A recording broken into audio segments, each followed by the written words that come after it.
بسم الله الرحمن الرحيم. اللهم صل على سيدنا ومولانا محمد وعلى آل سيدنا ومولانا محمد وبارك وسلم وصلی علیه رب زدنی علما رب اشرح لي صدري ويسر لي. نو پرون سبق کې منګه د نجاست خبره اترې شروع کړې یا بل وزنا نجاست تعریف مونږ کړو چې نجاست دا هغه ګندګۍ ته ویل کېږي چې بدن باندې یا په کپړو باندې یا په ځای باندې وي او شریعت هغه له ربط غني او دا هغه د پاکوالي حکم کړي. بیا نجاست په دوه قسمه لري، یو نجاست حقيقي دی، یو حکمي دی. حقيقي چې مونږ تخکاری او حکمي مونږ تنخکاری. حکمي د انسان په داسې حال کې کېدل چې دا او د مونږ په دغه حالت کې رده جایز نه او دې ته حدث او بيودسي ورته ویل کېږي. حدث په دوه قسمه لري، حدث اصغر او حدث اکبر. حدث اکبر د انسان په داسې حال کې کېدل چې د مونږ هم نشي کولای او د دې ونه په باندې غسل لازمي نه مونږ کولای چې نه تلاوت قرآن کولای شي.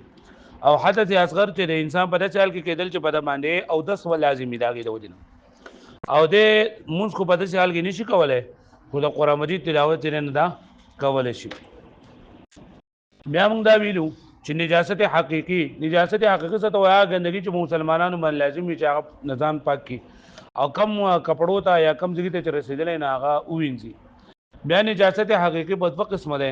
یو ته نجاست غلیظه او یو ته نجاست خفیفه وي. نو پرون سبا کې موږ نجاست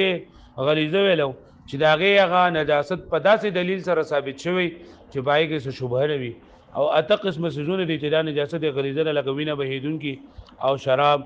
او د مردار غوخه داغي سرمنه او کم ساروي چې داغي غوخه نه ورخوړل کېږي داغي واړه بول دا سپی لوی بول دا شان د درندگانو لوی بول او داغي لاړې او د چرګ او د بطخې لوی بول او هر هغه څه چې او د سماتای او د انسان د ودن اوزي نو په دې باندې نجاست غلیظه دي. بیا د نجاست غلیظه حکم داو چې کله په مقدار د درهم باندې دا معاف ته کله مقدار د درهم نه سیواو نو داغي انزل په وبو سره یا په دې سره چې هغه نګي لري کوي نه دا لازم دي او داغي سره مونږ کول چې دا جایز دي.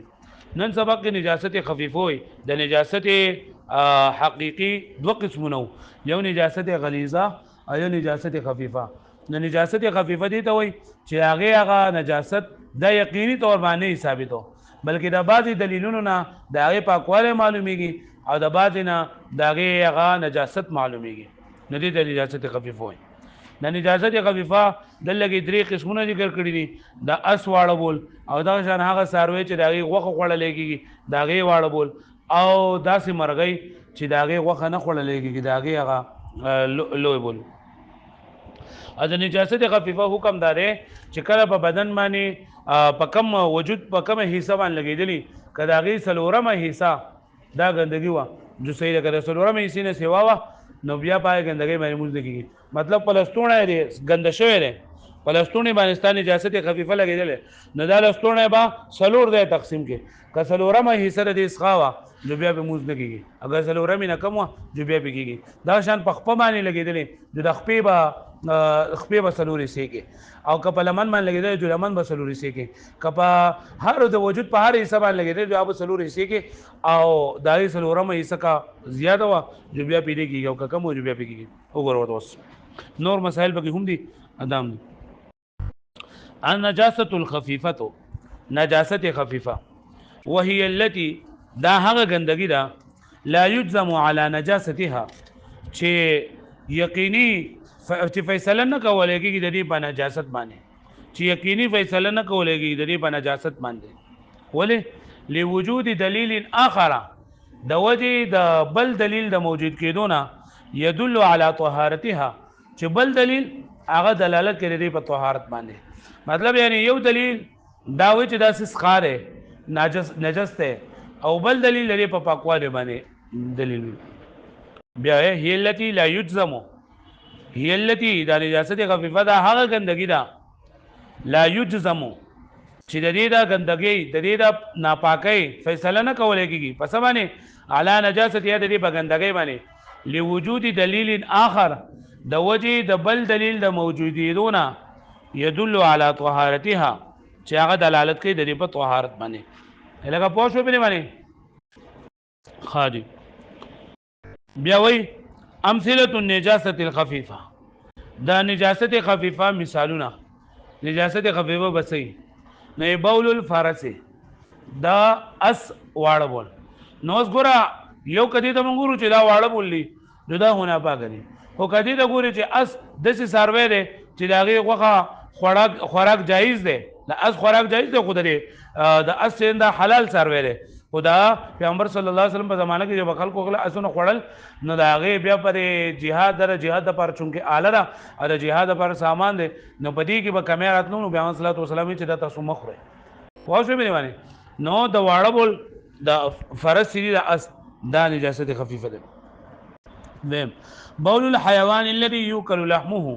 د هغې څاروي واړه بول چې د هغې غوښه خوړلی کېږي نو چې غوښه یې پاکه ده نو که دې ته ګوري چې یاره غوښه یې پاکه ده نو واړه بول به هم پاکي او که دې ته ګوري چې واړه بول دا خو ناکاره سي دی اسخا سي دی نو لکه داسې یقیني خبره نه ده د دې پاکوالی نو د هغې څاروي واړه بول چې د هغې غوښه خوړلی کېږي چې هسه څه دي کالابلې لکه اوښ شو والبقرې او غواګانې شوې والغنمې او ګډې بیزې شوې نو د دې څاروو چونکې غوښه خوړلی کېږي نو د هغې واړه بول دا نجس دي خو په نجاست خفیفه سره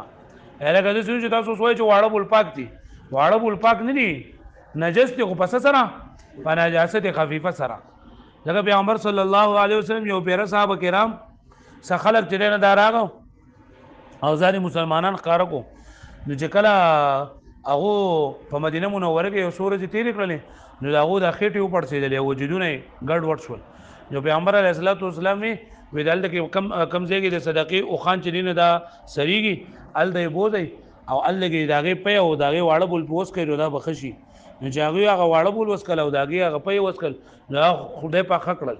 چې ښه شول هلکه دا خو اسان چل دی نو د هغه دیګي چې کم دغه و د کم صحابه کرام هغه د اوښانو حفاظت لپاره تلي نو هغې مړه کړل او حلال کړل سترګې او غوږونه او پوزې دا یې لرې کړلې سترګې یې ترې راوویستلې هغې په داسې حال کې پرېښودل او هغه څاروي ته وتښتول نو ګوره په دې حدیث کې پیغمبر صلی الله علیه وسلم چې واړه بول څکئ دغه خلکو د باندې واړه بول وڅکئ د دې نه د دې پاکوالی معلومېږي پوه شوئ نو بول الحیوان الذي د هغې څاروي واړه بول چې د هغې غوښه خوړلی کېږي کالابل لکه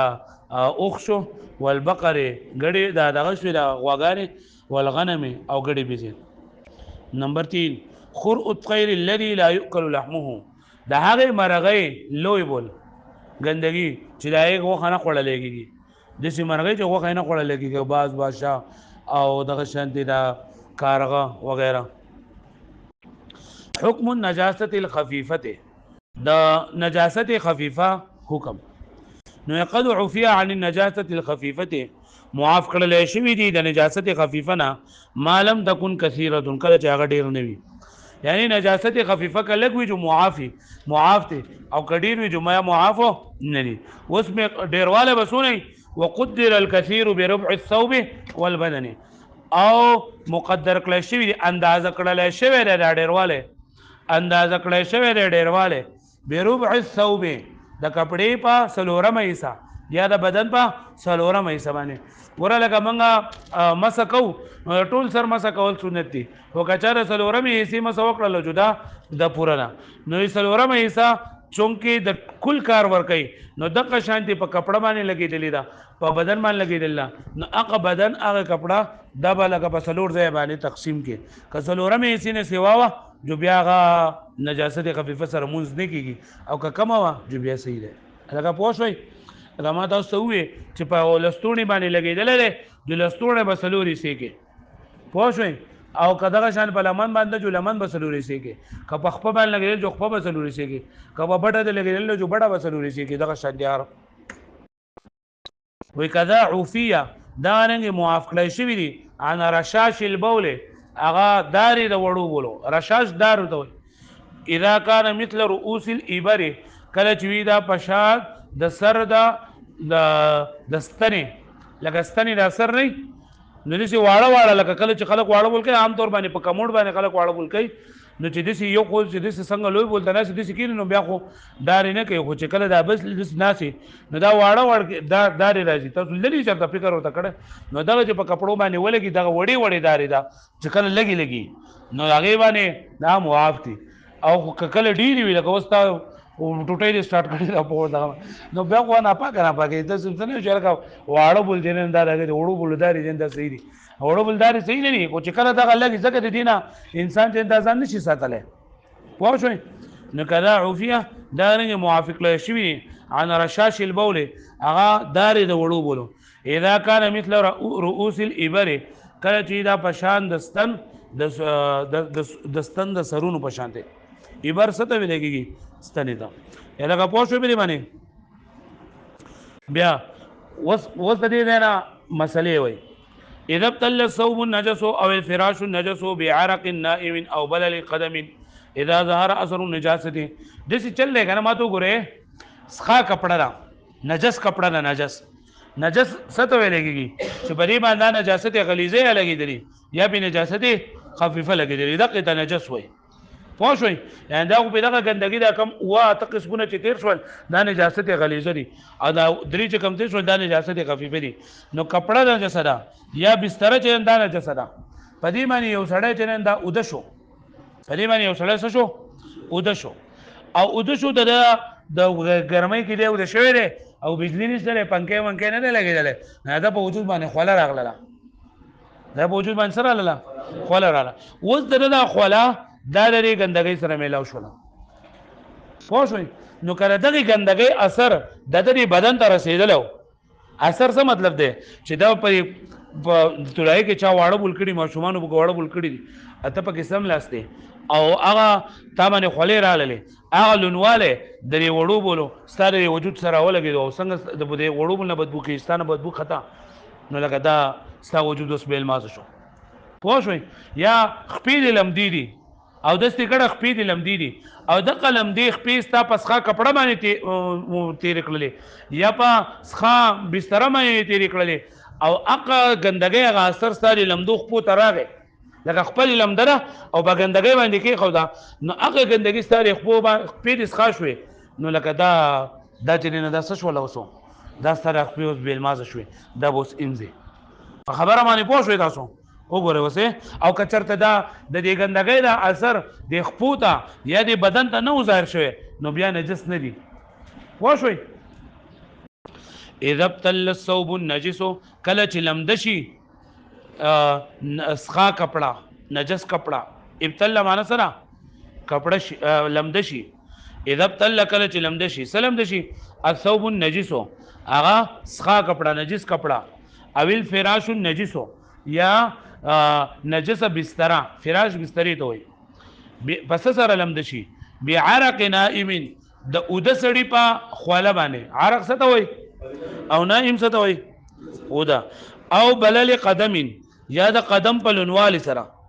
نو اذا ظهر اثر النجاسه في البدن کچرتی اثر د ګندګۍ ظاهر شو په بدن کې او فی القدم یا په قدم کې